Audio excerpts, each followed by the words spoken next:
Okay, well, another question which again is relating to the place of these teachings in the tradition is a question of what is your alternative teaching to the traditional Buddhist teaching on not self? There's this is a moot point, you could say.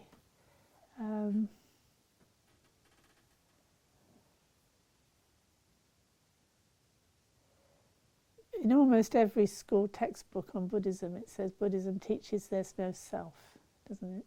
I'm sure. Is anyone who's never heard or read that anywhere? Yeah, there's no self. Buddhism teaches there's no. Well, actually, the Buddha never taught there was no self. The only context in which he says there's no self is in the context of there's no anything, like in the Heart Sutra. You know, in the Prajnaparamita, when it's, you know, there's no path, there's no wisdom, there's no Buddha, there's no, you know, there's no self, there's no life, there's no, and so on and so on and so on, where it's cutting through the tendency to reify things, kind of like that, not that, not that, not that. But other than that, it's well known. It's not controversial. I mean, scholars know that in the Pali Canon, for example, the Buddha never says there's no self. So how has it come about that this has become the hallmark of Buddhism? I mean, almost every book you pick up on, you know, comparative religions, it's sort of like Buddhism's different because it teaches there's no self. And it doesn't. So maybe it's not so different from any other religion after all. So what's happening there? This is termed anatta, not self. And in all these statements about not self, the Buddha is saying, you know, maybe it's going through the skandhas, like form is not the self, feeling is not the self, the perceptions are not the self, the samskaras are not the self, you know, the formations are not the self, and consciousness is not the self. And then in the commentaries you've got various discussions of, you know, what that means, and you can you could use various approaches, analytical approaches, to understanding that, you know, just impermanence itself, for example. The body's impermanent and dies, so it's not self. You know, you could say it's even disappearing moment by moment, so it's not the self. And you know, it's not got the qualities of self. It's just a stream of events. It's not the self. It's not what you call a self. It's not worthy of the term self if it's just impermanent and changing and disappearing. Same with feelings. Same with perceptions. Same with, you know, whatever kind of mental formation that's occurring in your mind. Any emotions and feelings and whatever's coming up, that's not yourself. That's something that's occurring to yourself, or, you know, something that you're experiencing, but it's not the self. And consciousness, you think, well, that must be self, surely, because that's overarching. But then if you start applying, you know, sort of analysing that in terms of, for example, time. Okay, how long does a moment of consciousness last? And if it's only this much time, well, how can that be self?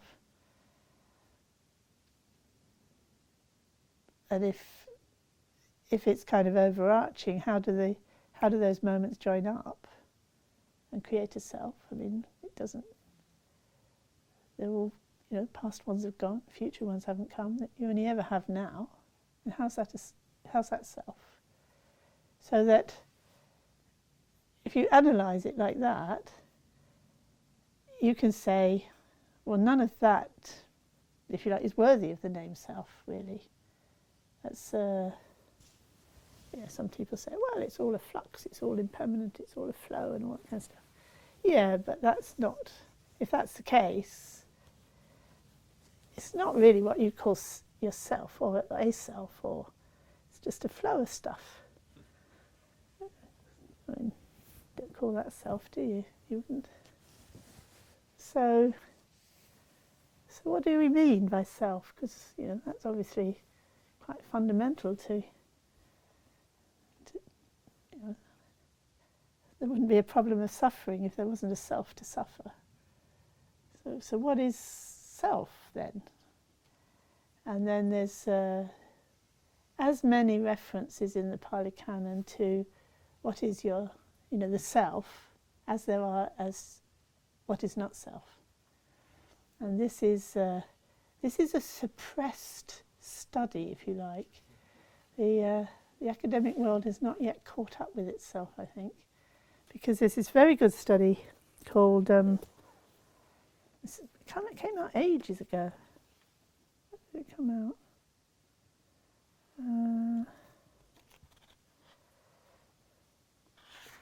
Ages ago. 1980.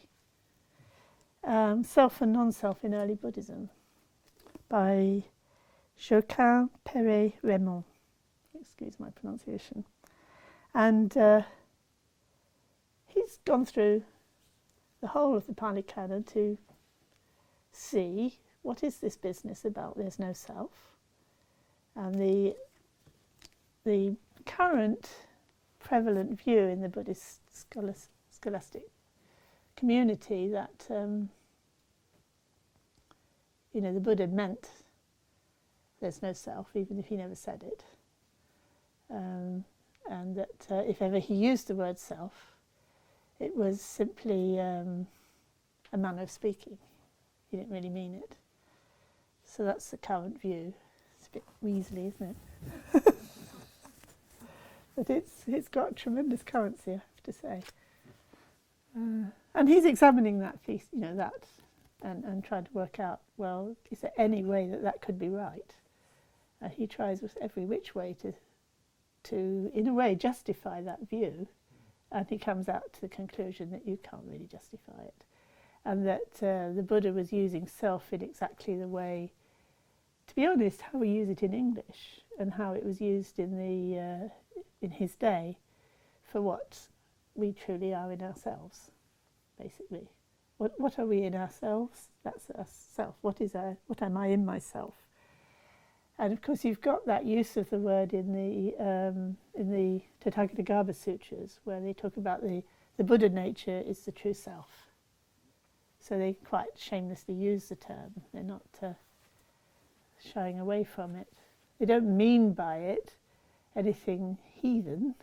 They're not saying you can find the self in the skandhas in that sense. They're saying, well, it gets very subtle, in fact, and that's something I want to go into. And what is the self? What am I? I like to put it like that. What am I in myself? What am I really in myself? What is my nature? If you look it up in the English dictionary, what a thing truly is in itself, its true nature. So there is then the problem that in Tibetan Buddhism, which is basically Mahayana Buddhism, you've got the two not selves, which I always found a very awkward way of expressing things. Have you come across that expression in all your reading, all you people who read so much? The two not selves? Look more carefully, you'll find it everywhere. The two not selves. The not self of the person and the not self of the dharmas. Yeah? I mean, who thinks the dharmas are the self? What kind of view would that be? Or that the dharmas have a self? How's self being used in that context? It's a bit unclear, I think. The not self of the person is, taught, is the way you're taught, anatta of the person, is really a way of talking about what I've just mentioned in passing, that you look at the skandhas and you find, none of those things are the self. and that I'm clinging to my, my present skandhas, my present body, speech and mind as if it were me, and that clinging is causing suffering. And therefore when you look at it again, you realise it's just like a magical illusion, and when you don't cling to it, then you're freed from a lot of suffering. But then you haven't necessarily realised the full import of your delusion, the full extent of your delusion, because you may think, yes, that's all illusion, but the somehow those objects of knowledge, the skandhas that I know, although they're not self, they are something in themselves. They have some sort of nature in themselves. And then you have to look at them and realise that any kind of nature that you think they have, or any kind of, that's how self is being used in this context. I think it is used like nature, to be honest. What are the dharmas in themselves? And you can't find anything that you can grasp at. So they're ungraspable. That doesn't mean they're not there, but whatever nature they have, it can't be grasped by that mind that tries to grasp onto concepts and fixed views of any kind. So what I'm saying, the way I'm talking about self and not self, doesn't contradict any of the essential teachings that you're getting in Tibetan Buddhism, but I'm being particularly careful to not say there's no self. In Tibetan, they have the term dagme, no self, or not self. And I must say I'm still a bit jury out on whether that means, whether it's ambiguous, not self, or means no self. I'd have to ask somebody who is a better linguist than I am. What's the latest view on that? But I think it's okay to translate it as there's no self. No, sorry, not translated as not self. So the skandhas are not self, which implies, the self is whatever the self is. It's not the skandhas, as opposed to saying, well, there is no self. Because in Mahayana Buddhism, the Bodhisattva realizes his true nature, which consists of the three kayas. So that's the Dharmakaya, Sambhogakaya, Nirmanakaya. So that's a power to emanate in the world in order to benefit others. And the essence of that emanation are the intrinsic qualities of the mind itself, or the heart itself, the being itself, which is, using DHB language, openness, clarity and sensitivity. So that the openness is the Dharmakaya, essence of the Dharmakaya, clarity is the essence of the Sambhogakaya, and sensitivity is the essence of the Nirmanakaya. So that's blast of technical language for you, which I'm sure you've all come across in your reading. Have you? Or you just skip those bits? So, and every Buddha is all-pervading, and activity is all-pervading, and is actually interpenetrates with all beings.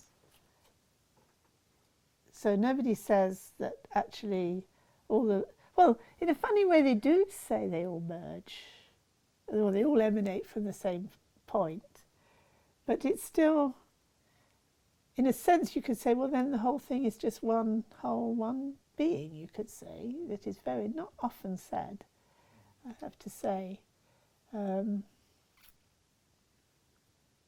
Interesting to think, why, and I mean, we're going very deep, very fast here, but that sense of a stream of emanations that are all pervading, like distinct Buddhas that are actually one in essence. So you've got that sense of, if you were to go into the stream of your emanations, if you like, your mandala, from where it first, its origin, its point of origin, to its final expression as the Buddha activity, that would be, that is essentially what you are. That is, if you like, yourself. And anything less than that isn't really yourself, because it's a dumbed down version of it, some kind of distorted or dumbed down version of what you truly are, what's your true self, what your true nature. So in later Buddhism, nature is used much more than self. That's my, how can I say, it's not my theory, but kind of from the practice point of view, that, and the natural use of language's point of view, and the way the texts are all of a piece point of view, it works very simply and very easy to slip between self and nature. All the quotes where self is used, you can put nature, or true nature, and it works very simply, without any elaborate need for commentary or help. So from that point of view, I feel I don't want to make my life more complicated than it needs to be. Invent an idea of self and then break down an idea of self and say I haven't got a self, and then there's me saying I haven't got a self, so which me is really me? And kind of. But on the other hand, there is something very amazing about realizing that what you thought was the self is not the self. It is totally weird. It's totally weird, and you might well describe that as I don't have a self, because it's such a shock, because everything you thought was self isn't. So it's a very obvious sort of shock statement you might make, and that's maybe where it's come into Buddhism, through people's experience of being shocked there isn't a self. Meaning, everything I thought was self isn't self. So that, where have I gone? Where am I? What's happened? So from that point of view, I wouldn't argue with it as a way of talking. You might say even as a yogic way of talking, because it is like that. It just kind of hit you like that. Same as the term emptiness. It's like that shock of, I didn't think it was like that. Like whatever I thought there was all this stuff, and it's empty. But that doesn't mean I've negated anything or got rid of anything. It's just like a shock description of the experience, compared with how I thought it was. It's not like that at all. It's not remotely like what I thought it was. It's empty. People think, oh, maybe that's not a good translation. It's a perfect translation. It's exactly the same connotation in the Sanskrit and the Tibetan as in English. It sounds just as ridiculous. Yeah. And you can tell that from the discussions and that it sounds shocking. It sounds like you're trying to say it's nothing. And just as in English, when you say something's empty, you're not saying that it's nothing. It's saying it's empty of something. Otherwise you'd say it's nothing, wouldn't you? But it's empty means there's something there which is empty of something.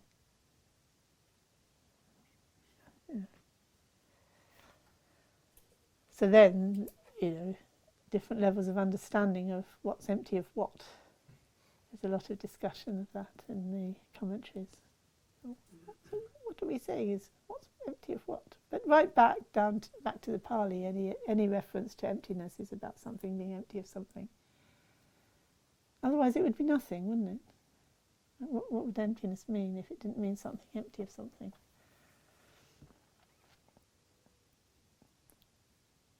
So everybody who's using emptiness is saying something's empty of something.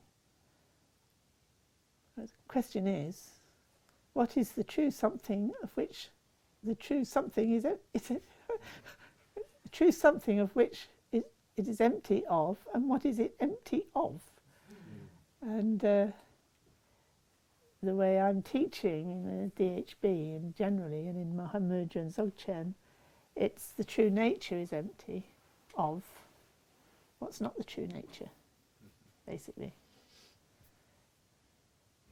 So that kind of then raises a question, well, what is this true nature then? And from the scholarly point of view, there's really, you can't do anything with it. You can't, you can analyse what you think is real and graspable and show it isn't. But then what is real and isn't graspable, then you can't demonstrate that. Not that way. If it's true, how would you know it was true? Which is some of the questions that are coming up. And it raises the question of different ways of knowing. And I think I've lost touch with the Western traditions somewhat, because I always go straight away into the obviousness of there's different ways of knowing, and that the kind of sense that there's there's knowledge and a knower of the knowledge, knowing knowledge. Yeah, I have to admit, I don't really know the Western theories on that. I'm sure they've done lots of work on perception and the brain and those kind of things.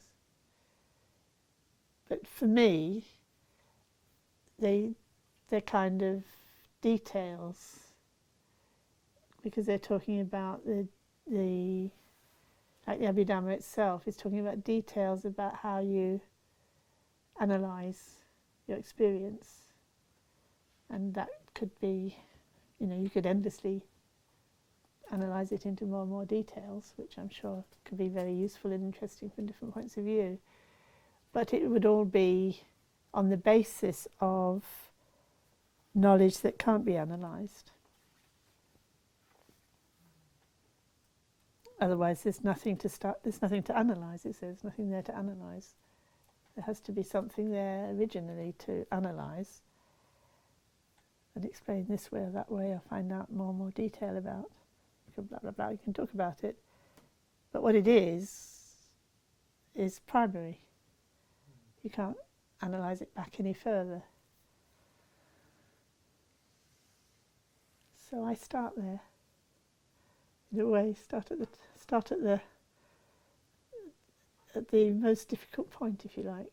Because the interesting thing is, and one of the questions was, what is intuition? We already know that, because that's how we're operating. We're operating intuitively the whole time. And then we may or may not analyse to a less or a greater extent. We kind of, how do we, we're living in this world and we're surviving and we're doing things to survive. Well, how? How do we know we are there and there's a necessity to somehow do things in order to survive? We just do it, don't we?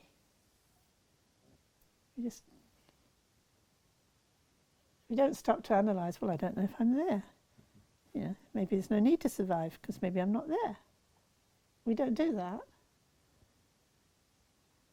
We already have that sense that we're here, and then a worry that perhaps we're not going to survive, so maybe we've got to do something in order to survive. But the intuition that we're there and need, in the first place, you don't have to go back to that, because everything else is based on that. You could argue with me if you like.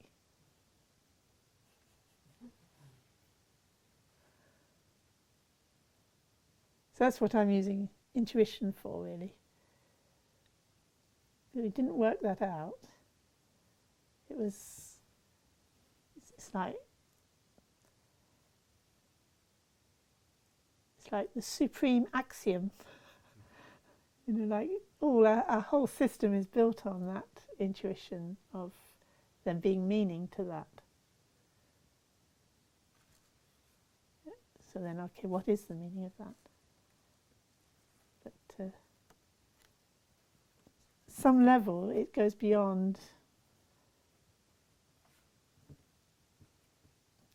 It goes back to something primary and primordial. That doesn't start anywhere, doesn't go anywhere, doesn't end anywhere.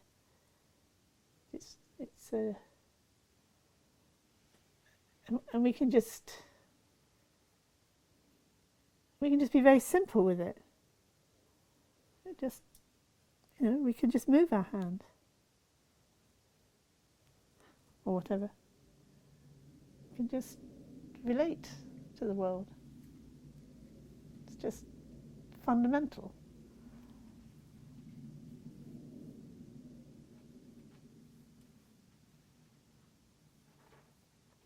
So that's kind of as far as I'm going to go with the self and not self question, which is very rich and will no doubt come up again and again.